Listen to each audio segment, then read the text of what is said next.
अर्थात भागवत कथा महाराज औषधि भी है, ये दवाई भी है। जैसे हमारे शरीर को कोई रोग लग जाए तो किसी डॉक्टर के द्वारा, किसी वैद्य के द्वारा इसका उपचार कर लिया जाता है।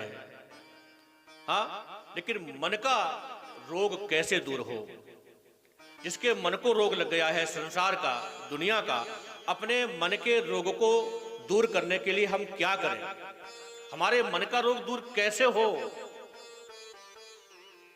तब भागवतकार कहते हैं ये भागवत कथा भव रोग विनाशिनी। ये कथा जो संसार का रोग लग गया है हमारे मन को, हाँ, उस रोग को दूर करने के लिए ये औषधि है। और जिसने भी इस औषधि का सेवन किया, जिसने भी इसका पान किया, उसमें परहेज ये है। देखो, डॉक्टर की दवाई तभी काम करती है जब आप परहेज करें। मतलब जिसके खाने से आप बीमार हुए हैं उसको खाना छोड़ दें तो डॉक्टर की दवाई काम कर जाएगी। हाँ, अब जिसके कारण आप बीमार पड़े और डॉक्टर की दवाई भी खा रहे हो तो भैया रोग बढ़ेगा, कमेगा नहीं। और आजकल के डॉक्टर भैया बड़े अच्छे हैं। कैसे? बोले महाराज क्या खाएं? बोले सब कुछ खाओ, कुछ भी खाओ, मतलब खाते रहो, बीमार पड़ते रहो, आते रहो, हमारा काम बनता रहेगा। हाँ? कोई व्यक्ति मलेरिया हो गया, मलेरिया, गला खराब, जुकाम, खांसी सब, तो डॉक्टर ने 2 इंजेक्शन लगाए और 3 पुड़ियां दी खाने को। तो डॉक्टर बोला कि तली हुई चीजें नहीं खाना। डॉक्टर बोला तली हुई चीजें नहीं खानी।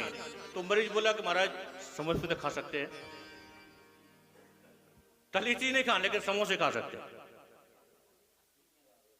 हाँ, टिक्कियां खा लो, खा सकते हैं।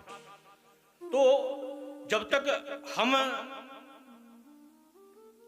परहेज नहीं करेंगे तब तक रोग दूर होने वाला नहीं है, वो जाने वाला नहीं है, वो और बढ़ता रहेगा।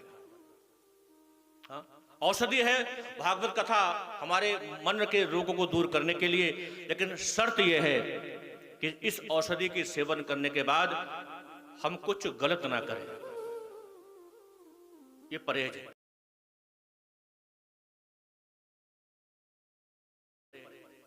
कथा भी सुनते रहे और उल्टा पुल्टा भी करते रहे, उल्टा पुल्टा खाते रहे, उल्टा पुल्टा बोलते रहे, तो भैया ये औषधि फिर काम नहीं करेगी।